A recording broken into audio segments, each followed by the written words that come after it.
Welcome back to career goals. I hope all are good. Let's start the today class. Guys, आप लोग को पता है अब तक चीज़ें वही अपलोड हो रही हैं, लाइक साइंस एंड टेक्नोलॉजी का करंट अफेयर अपलोड हो रहा है, क्योंकि करंट अफेयर चल रहा है science and technology and ecology and environment का। ओके, तो साइंस एंड टेक्नोलॉजी का जनवरी का जो है वो कंप्लीट हो चुका है, एंड देन अब हम लोग स्टार्ट करेंगे इकोलॉजी और इन्वायरमेंट का। क्लियर? आई होप आप लोगों को चीज़ें क्लियर होंगी। प्लीज़ गाइज, रिक्वेस्ट है, आप लोग देखते हैं, आई नो आप लोग देखते हैं, तभी थोड़े बहुत जितने भी व्यूज़ आते हैं वो आप आते हैं, लेकिन आप लोग लाइक नहीं करते हैं। प्लीज़ रिक्वेस्ट है आप लोगों से, प्लीज़ लाइक कर दिया करो। प्लीज़ प्लीज़ प्लीज़, लिटरली दिल से रिक्वेस्ट है लाइक के लिए। ओके, अगर आप लाइक नहीं करेंगे तो मोटिवेशन नहीं आएगा गाइज। और मेरे को रोज रोज मैं आती हूँ, आपको पढ़ा के चली जाती हूँ, बट मेरे को नहीं पता ना आप लोगों को समझ में आता है कि नहीं आता है। इसलिए गाइज प्लीज़ आप लोगों से रिक्वेस्ट है कि अगर आप देखते हैं, आप करते हैं, आप वीडियोस देखते हैं, तो प्लीज़ आप, रिक्वेस्ट है आपसे, आप लाइक भी करा करिए। Okay, come to the next point. याद होगा पहला जितना भी पढ़ाया था, जितनी भी सेंचुरीज के बारे में बताया था, जितना भी पढ़ाया था, अब आती है ये उमेद पौनी वाइल्ड लाइफ सेंचुरी। जो न्यूज़ में क्यों आई, रीज़न क्या था न्यूज़ में आने का, इसका मेन रीज़न ही क्या था। A tigerless hazard to cub are the dead in this sanctuary. Nagpur में ये सेंचुरी है और उसमें ये चीज़ हुई थी। की पॉइंट क्या है अबाउट दिस सेंचुरी के, कि इसमें क्या कनेक्शन हो गया था दो चीज़ों का, मतलब एक इन सेंचुरी का और एक रिजर्व्स ऑफ टाइगर रिजर्व्स का कनेक्शन कर दिया गया था through the forest along the river. ठीक है, रिवर के थ्रू, जिस वजह से ये प्रॉब्लम हुई। The sanctuary is home to resident breeding the tiger, had herds of the god, wild dogs and rare animals like flying squirrel, ये सारी चीज़ें, या हनी बैट बगर्स वहाँ पे प्रेजेंट थे। क्या अदर प्रोटेक्शन साइट्स क्या हैं महाराष्ट्र के अंदर इस सब चीज़ों की? नेशनल पार्क है, गुमामल नेशनल पार्क है, पंच नेशनल पार्क है। ये 4 टाइप्स के नेशनल पार्क महाराष्ट्र में प्रेजेंट है, जो एक प्रोटेक्शन साइट्स हैं इन सब के प्रोटेक्शन के लिए। अब ये चीज़ हुई क्यों थी? सॉरी गाइस, जो अपनी वाइल्ड लाइफ सेंचुरी है उमेद पौनी वाइल्ड लाइफ सेंचुरी जीती, has a connection with tiger reserve. उन्होंने अंधेरी टाइगर रिजर्व के साथ कनेक्शन किया था through the forest along with a river, एक रिवर के साथ लगकर। ठीक है, और हमारे पास ये चार नहीं है, हमारे पास नेशनल पार्क में और हैं, जैसे संजय गांधी नेशनल पार्क है, टाइगर रिजर्व्स है, ठीक है, शधारी टाइगर रिजर्व्स है एंड बो टाइगर रिजर्व्स है। Clear? Arctic concern and opportunity क्या है? As per the WWF Arctic programme, जो भी WWF था उनके आर्टिक प्रोग्राम्स में क्या चीज़ आई? The Arctic region is a warning up to the twice as a fast. एक गाइस, एक सेकेंड ना please, I am really very sorry guys, एक मिनट होल्ड ऑन ना। Sorry guys. हाँ, तो हम लोग पढ़ रहे थे, क्या चल रहा था हम लोग का? Arctic concern and the opportunity. ठीक है, न्यूज़ में क्यों आया था? एज पर द रूल, जो WWF का, जो भी WWF आर्टिक प्रोग्राम का जो भी रूल एंड रेगुलेशन रहा होगा, उन्होंने आर्टिक रीजन को वार्निंग दी थी, क्योंकि warning of the twice as a fast as a global average ice cap remain shrinking fast. वो आइस कैप जो थी वो बहुत जल्दी हटने लगी थी, ठीक है, सिंस 1980। और जो वॉल्यूम है आर्टिक सी एरिया, सी आइस का, वो डिक्लाइन होना लगा था एज मच द 75%। ठीक है,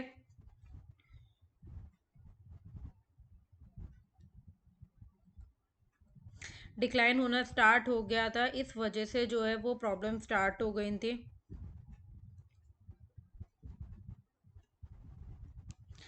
इसलिए जो है WWF ने जो है ये जो भी आर्टिक प्रोग्राम लगाया वो इसी वजह से लगाया था।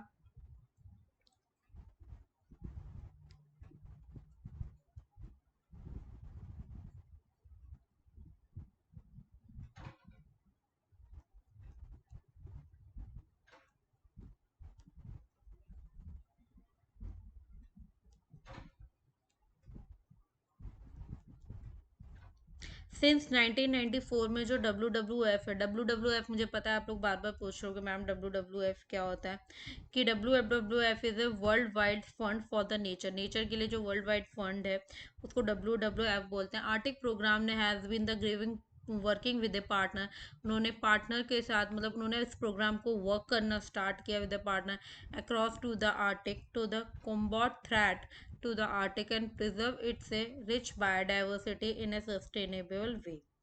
क्लियर? आई थिंक यहाँ तक आप लोगों को कोई डाउट नहीं होगा, कोई प्रॉब्लम नहीं होगी। ठीक है, come to the next point is a कि मतलब ये क्यों आया, आर्टिक का क्या मेन वर्क था, ये क्या है। आर्टिक जो है गाइस एक पोलर रीजन है। ठीक है, पोलर रीजन है ये, फर्स्ट थिंग इज। ठीक है, और कहाँ पर लोकेटेड है, नॉर्थ ईस्ट साइड में ये लोकेटेड है, north east part of the earth, earth का जो नॉर्थन मोस्ट पार्ट है ना वहाँ पर ये जो है लोकेटेड है। ठीक है, ये मेन इसका मेन पॉइंट था, मेन प्रॉब्लम था, मेन इश्यूज थे। ठीक है, अब आते हैं मेन बात ये थी कि भाई ये है क्या चीज़, कैसे क्या है। तो जो आर्टिक कंसिस्ट करता है वो आर्टिक ओशन को कंसिस्ट करता है, जितने भी एडजेसेंट एडजेसेंट क्या बोलते हैं, सी या पार्ट ऑफ यूएस के जितने भी पार्ट है, या कनाडा के जितने भी पार्ट है, या फाइनलैंड के जितने भी पार्ट होते हैं। ठीक है, ये उसको कंटेन करके रखता है, उसके अंदर ये सारी चीज़ें आती है, आर्टिक उसी को कंसिस्ट करके रखता है। ठीक है,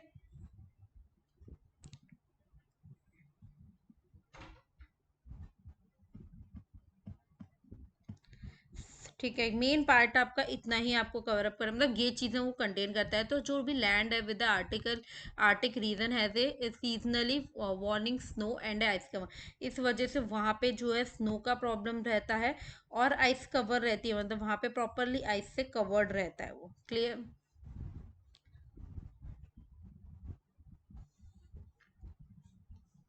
तो ये मेन मेन चीज़ें होती हैं वहाँ पे जो मैंने अभी आपको बताई हैं। नेक्स्ट थिंग इज दिस कि इकोलॉजिकल इम्पैक्ट क्या पड़ रहा है, अगर कोई भी एरिया है मतलब ऐसा हो रहा है वो एरिया, तो उस एरिया का इकोलॉजिकल इम्पैक्ट भी तो कुछ ना कुछ पड़ता ही होगा ना। ऐसा तो है नहीं कि बिना किसी इकोलॉजिकल इम्पैक्ट के जो है ये नॉर्मल चीज़ चल रही होगी, ऐसा तो बिल्कुल भी नहीं होता है। ठीक है, कोई ना कोई इकोलॉजिकल इम्पैक्ट हमेशा किसी चीज़ पे पड़ता है, तभी जो है ये इतना ज़्यादा चीज़ें अफेक्ट करती हैं। ठीक है,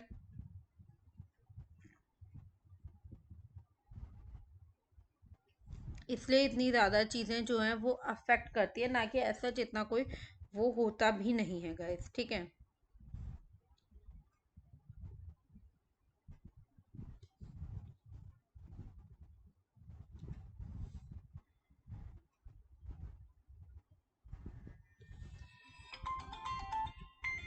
गाइस सॉरी, आज की क्लास में बहुत ज़्यादा डिस्टरबेंस हो रहा है बिकॉज ऑफ दीज कॉल्स।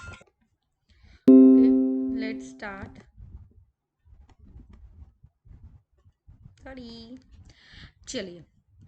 तो अब हमारा जो मेन स्ट्रीम था, जो हम पढ़ रहे थे इंडिया का इंटरेस्ट इन आर्टिक में, तो हमें कुछ कुछ रीजंस अपने कंप्लीट कर लिए थे।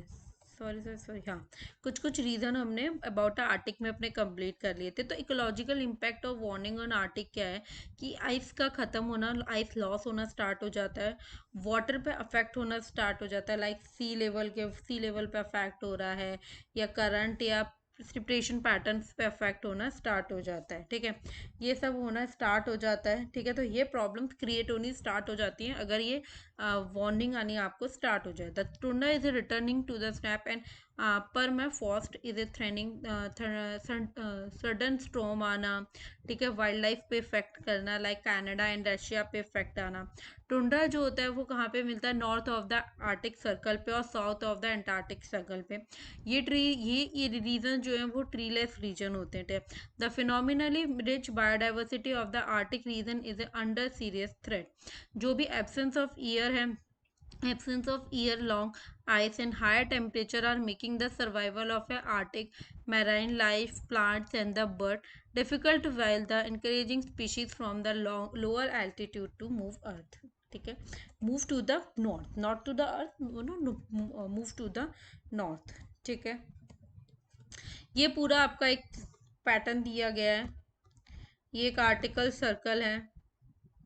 ठीक है, Arctic region, Arctic circle, Arctic region, Finland, Sweden, Norway, Iceland, Greenland, Canada, US, ये सारा इसके अंदर कवर अप होता है। ठीक है, तो Arctic region, north pole and article oceans. जो भी article region is also home to about the 40 different indigenous group whose culture, economy and way of life is in the danger to have being a snapped away. Increase करना human का encouragement with a attendance stress लेना will only aggravate this impact and upset to the forgive balance. ठीक है. Commercial importance क्या है कि commercial importance में क्या, अगर ओपनिंग होती है आर्टिक प्रेजेंट की तो huge commercial and economical opportunity हमें मिलती है, like particularly in the shipping, energy, fishes and the mineral resources में. Second thing, oil and natural gas का डिपोजिशन क्या है, डिपोजिशन होता कैसे, क्या क्यों आया, ये सब चीज़ें, मतलब इतना सब कुछ न्यूज़ में क्यों आता है, इतना सब कुछ हम करंट अफेयर्स में क्यों पढ़ते हैं. तो एस्टिमेटली टू जो 22% ऑफ द वर्ल्ड है वो अनएक्सपोज्ड है रिसोर्सेज के लिए, mostly in the Arctic ocean will be open to access along with the mineral deposit during the including 25% of global reserve of the rare earth and in the Greenland. Issues क्या involve हो रहे हैं, investigation conditions are the dangerous हो रहे हैं, restrict कर रहे जा रहे हैं समर एरियाज को, lack of the deep water, जितने भी डीप वाटर था उन सब की कमी, जितने भी पोर्ट्स थे जो डीप वाटर पोर्ट्स थे उन सब की खत्म होते जा रहे हैं. आइस ब्रेकर्स नीड हो रही है, वर्कर शॉर्टेज हो रहे हैं, shortage of the worker train for the polar condition, high insurance cost है जो ऐड करने में थोड़ी डिफिकल्टीज हो रही है. क्लियर.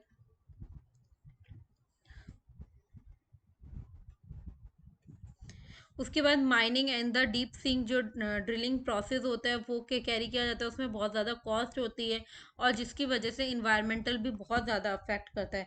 कॉस्ट तो कॉस्ट, चलो कॉस्ट भी गवर्नमेंट एक पॉइंट को देख ले, मतलब बियर कर ले, बट सबसे ज़्यादा प्रॉब्लम कहाँ आती है कि इन्वायरमेंट को प्रॉब्लम होनी स्टार्ट हो जाती है. क्लियर. तो वो इन्वायरमेंटल प्रॉब्लम जो होती है वो ज़्यादा प्रॉब्लम देती है. ठीक है.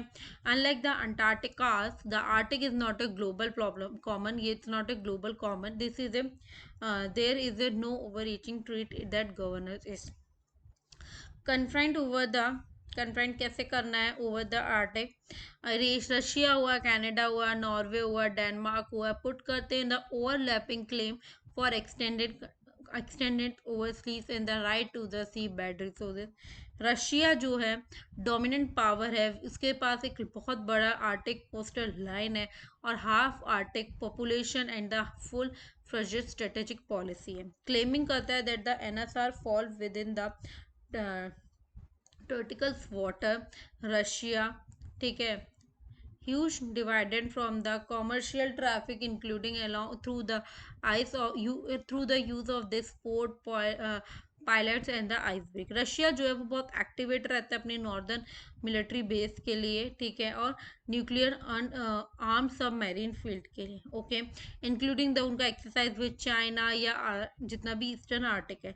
चाइना जो है वो प्ले करता है playing with the economical advantage, वो बहुत इकोनॉमिकल एडवांटेज के साथ खेलता है as move in the fast and projecting the Polar Silk Road as an extension of the Belt and the Road Initiative. He was invested heavily in the port, बहुत heavily invest करा है उसने अपने port पे और energy पे and under sea manufacture and mining object. India का interest क्यों है आर्टिक में, India interest in the Arctic. India interest in Arctic का पहला इन्वायरमेंटल इंटरेस्ट है क्योंकि India extensively coastal line make करना चाहता है जिससे वो वैल्यूएबल इम्पैक्ट करेगा. ठीक है. आर्टिक वार्मिंग पे या ओशन करंट पे या जो भी वेदर पैटर्न्स है फिशेस पे जो मोस्टली इंपॉर्टेंट है मानसून से रिलेटेड. ठीक है.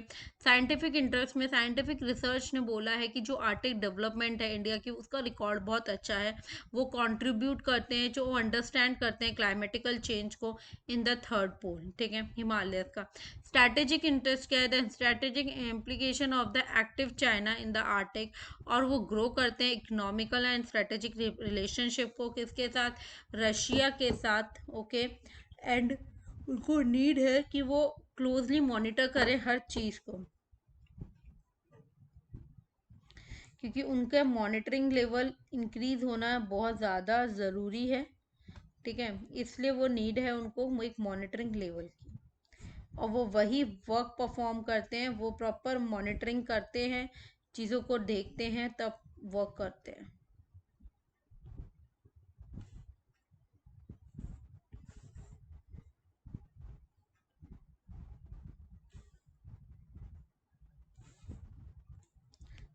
ठीक है।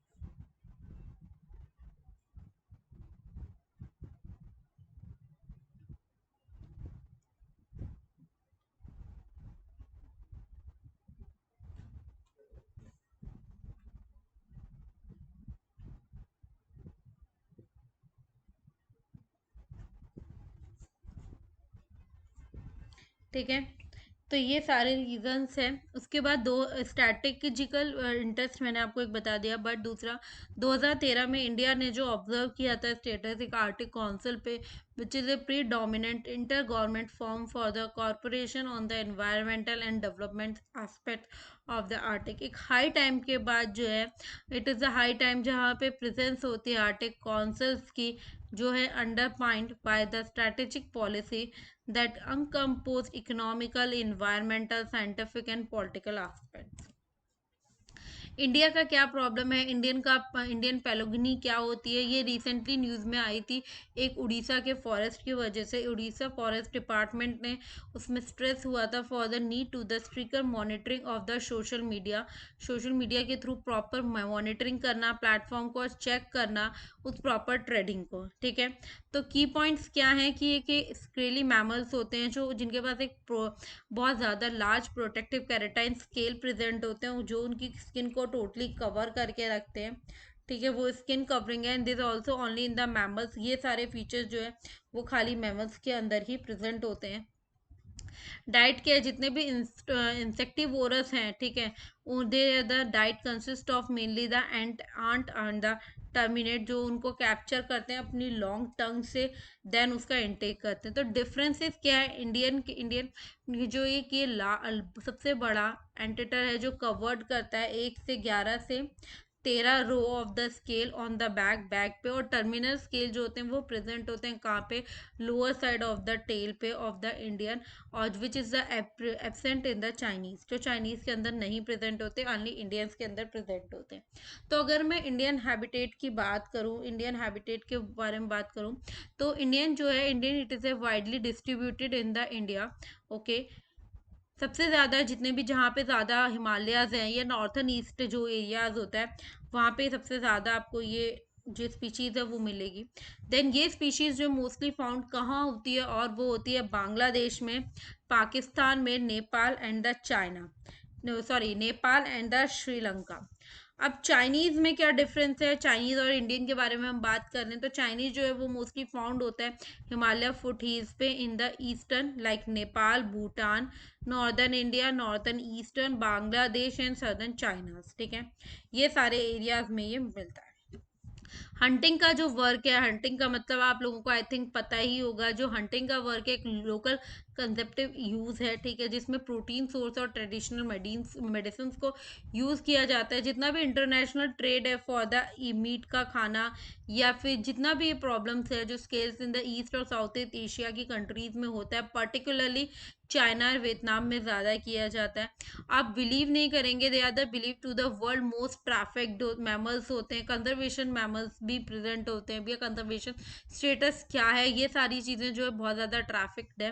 ठीक है, तो कंजर्वेशन स्टेटस में वाइल्ड लाइफ प्रोटेक्शन किया जाता है, IUCN के रेड लिस्टेड है, एंडेंजर्स में आता है, सिटीज़ का अपेंडिक्स है।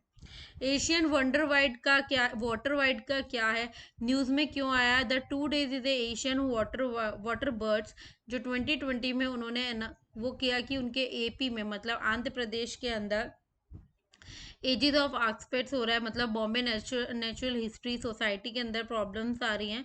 उन्होंने बोला एवरी जनवरी, हर साल जनवरी में थाउजेंड्स ऑफ वॉल्टियर्स जो है वो क्रॉस करते हैं एशियन ऑस्ट्रेलिया, विजिट करते हैं वॉटलैंड को in their country, and count करते हैं वाटर बर्ड्स को। जो सिटीजन साइंस प्रोग्राम है, जो एशियन वाटर बर्ड सीज है, मतलब AWC है, उन्होंने integrate part of the global water word क्या प्रोसेस किया। तो जो भी IWC है एक मॉनिटरिंग प्रोग्राम होता है गाइस,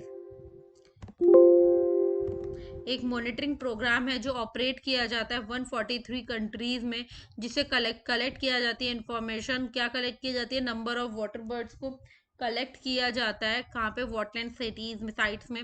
वॉटलैंड जो international as a global not for the profit organisation dedicate किया जाता है conservation and restoration of this. It run in the parallelly run किया जाता है किसके साथ, दूसरे रीजनल प्रोग्राम्स के साथ of the international water word, जैसे अफ्रीका में हुआ, यूरोप में हुआ, वेस्ट एशिया में हुआ, ठीक है। इन सब के अंदर स्कोप क्या है, इट वाज इनिशिएटेड इन 1987। 1987 में ये स्टार्ट हुआ था, बहुत रैपिडली ग्रो कर रहा है, मेजर मेजर कवर किया जाता है रीजन ऑफ एशिया को, ठीक है। Mainly Japan and northern eastern Australia इसमें कवर होते हैं। जितना भी कवर कवर करते हैं entire east Asia Australian flyaway को। और सबसे लार्ज पार्ट क्या होता है, सेंट्रल एशियन फ्लाईअवे जो होता है वो सबसे ज़्यादा लार्जेस्ट पार्ट होता है। क्लियर।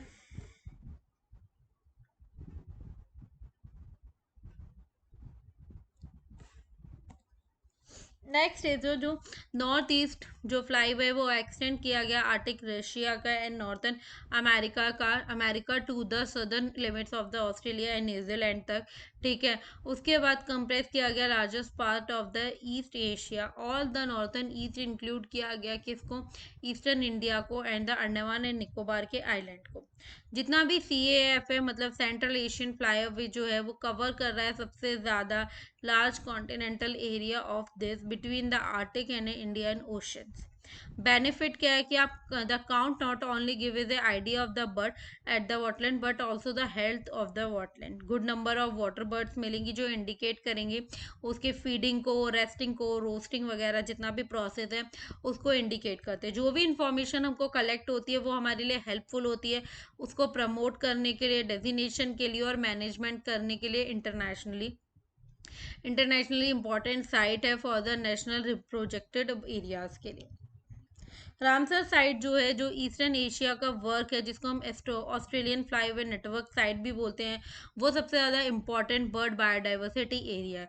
इसमें सबसे ज़्यादा हेल्प होती है implantation of the conservation on migrating species and conservation of the biological biodiversity.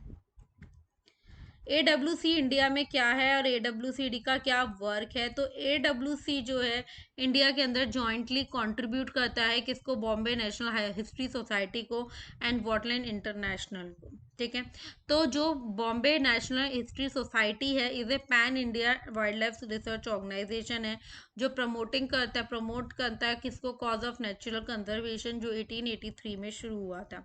जो रेफरेंस लिस्ट है इंटरनेशनली वो इम्पोर्टेंट रहती है किसके लिए, AWC साइट के लिए। और वेटलैंड जो होता है वो ABS है इंडिया के लिए जो प्रिपेयर किया जाता है। इंडिया के अंदर 42 रामसर साइट्स प्रेजेंट है जो लास्टली इंक्लूड की गई, जिसके अंदर लद्दाख का ये वेटलैंड कॉम्प्लेक्स जो होता है उसको इंक्लूड किया गया। बर्ड लाइफ जो होती है वो इंपॉर्टेंट होती है बर्ड्स के लिए एंड बायोडाइवर्सिटी एरिया प्रोग्राम के लिए, जिसमें वो आइडेंटिफाई करते हैं, मॉनिटर करते हैं और प्रोजेक्ट करते हैं वर्क और किसको प्रोजेक्ट करते हैं, global network of priority sites को प्रोजेक्ट करते हैं for the conservation of the birds and other wild life. और ये India is more than the 450 site, India के पास 450 साइट्स प्रेजेंट हैं। The 13th meeting of the Conference of the Parties to the Convention of the Conservation of Migrating Species of Wildlife Animals include in the Gandhinagar का Gujarat in the Feb 2020 जो 10 नई new species add करी गई हैं CMNC के अंदर, उसमें 7 species जो है वो ऐड कर दी गई हैं अपेंडिक्स फर्स्ट में, जो प्रोवाइड करता है stick protection, include the Asia elephant हुआ या फिर कुछ भी बंगाल का कुछ भी हुआ उन सब में प्रोटेक्शन की हेल्प करता है। इंडिया जो है, इंडिया का क्या है, इंडिया सबमिट कर चुका है अपना 6th national report to the conservation of the biological society, biological diversity को अपना वो रिपोर्ट दे चुका है, ठीक है, जो दिसंबर में आई थी 2018 में। अब आते हैं next point, sulphur dioxide emission norms declare किए गए। मिनिस्ट्री ऑफ पावर ने ये चीज़ बोली थी कि pushing back the deadline of the adoption of the new emission norms from the coal fire power plant, जिसको हम लोग बोलते हैं no sing and unworkable time schedule, जिसमें बर्डन यूटिलाइज हो रहे थे और जो इंक्रीज हो रही थी क्या, पावर ट्रैफिक जो होता है वो इंक्रीज हो रहा था।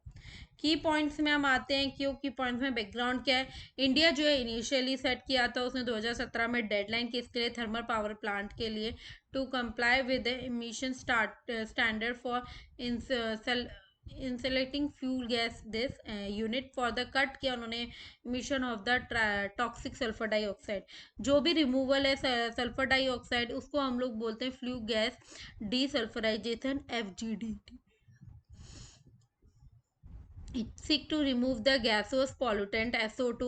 SO2 को रिलीज करता है for exhaust fuel gases generate होती है उसके अंदर लाइक बॉयलर के थ्रू या किसी भी इंडस्ट्रियल प्रोसेस के through due to the thermal processing treatment. Okay and combustion. Ministry of power ने क्या प्रपोजल दिया या क्या वर्क है, मिनिस्ट्री ऑफ पावर ने प्रपोजल दिया कि भाई जो भी प्रपोजल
घर के नीचे आने से पहले ना एक बार मुझे कॉल कर दीजिए।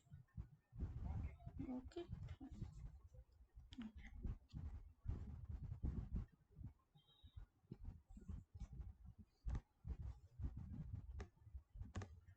ठीक है स्टार्ट।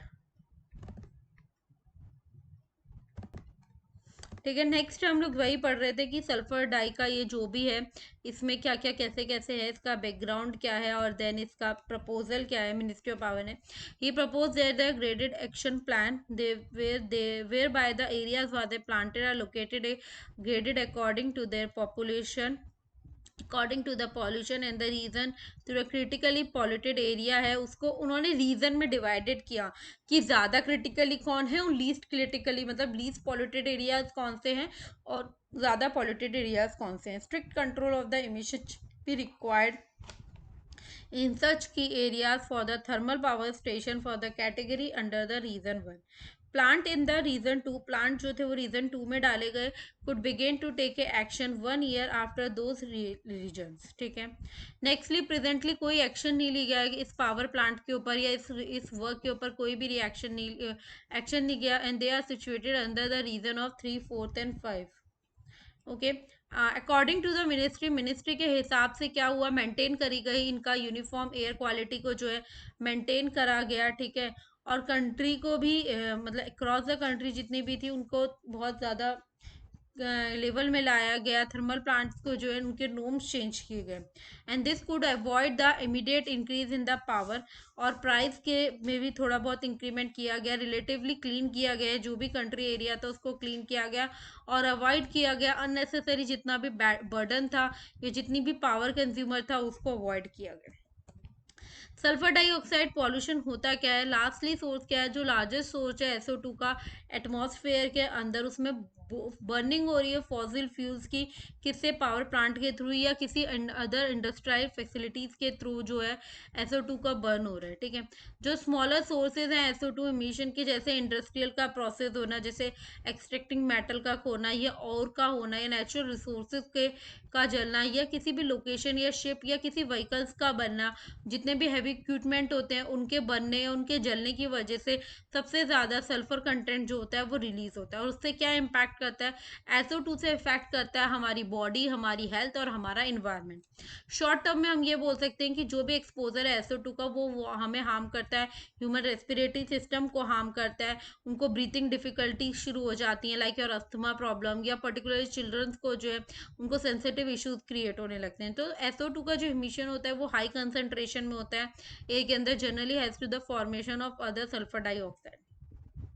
SO2 है वो रिएक्ट करता है किसी और अदर कंपाउंड के साथ एटमॉस्फेयर के अंदर, और क्या फॉर्म करता है, स्मॉल पार्टिकल्स को फॉर्म करता है, और ये पार्टिकल जो होते हैं वो कंट्रीब्यूट करते हैं पर्टिकुलर मैटर पॉपुलेशन में, पॉल्यूशन में। स्मॉल पार्टिकल जो होते हैं वो पेनिट्रेट कर जाते हैं इजीली हमारे लंग्स के अंदर, है ना, और उसके बाद हमारी हेल्थ प्रॉब्लम इश्यूज होने लगते हैं। ठीक है, इंडिया में कितने केसेस है, सल्फर डाइऑक्साइड जो होते हैं वो रिकॉर्ड करे गए एक सिग्निफिकेंट डिक्लाइन ऑफ अप्रोक्सीमेटली 6% जो है वो 2009 में as compared to the 2008, and stepped drop in year 4 years according to the report जो ग्रीन पीस इंडिया ने and the centre for the research and energy and clean area ने दी थी। India remains the largest emitter of the SO2। India में सबसे ज़्यादा SO2 का वो होता है, जो 2015 में history of the ministry of the environment forest and climate में चेंजेस है, उन्होंने इंट्रोड्यूस किया सल्फर डाइऑक्साइड को, इमिशन को लिमिट किया for the coal power station को।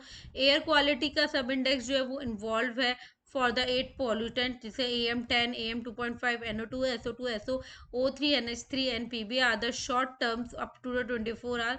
नेशनल एविडेंट एयर क्वालिटी ने स्टैंडर्डाइज किया था, इसको बताया था ये सारी चीज़ें। मतलब SO2 के निकलने से क्या प्रॉब्लम होती है, SO2 के रिलीज होने से गाइस एक मेन प्रॉब्लम होती है, हेल्थ इश्यूज ज़्यादा आ जाते हैं। ठीक है, आपको ब्रीदिंग प्रॉब्लम होती है, ब्रीदिंग प्रॉब्लम ज़्यादा स्टार्ट हो जाती है, अस्थमा का प्रॉब्लम होना स्टार्ट हो जाता है।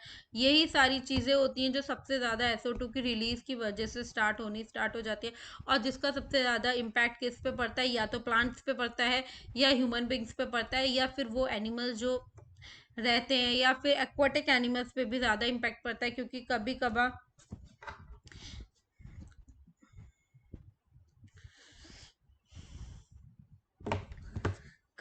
क्योंकि कोई कोई फैक्ट्रीज होती हैं जो अपने जो भी उनकी वेस्ट होता है उसको रिलीज करते हैं, किसमें, वाटर्स में या रिवर्स में या इसमें। तो उसके अंदर जितने भी एनिमल्स प्रेजेंट होते हैं लाइक एक्वाटिक एनिमल्स, उनके जितने भी प्रेजेंट उसके अंदर होते हैं, उनको जो है उसकी वजह से, उस गैस की वजह से जो है, या उस पॉल्यूटेंट पार्टिकल्स की वजह से जो है उनको ब्रीदिंग प्रॉब्लम्स होने लगते हैं, देन वो मर जाते हैं। तो यही मेन रीजंस है इस सब चीज़ों के रिलीज होने का।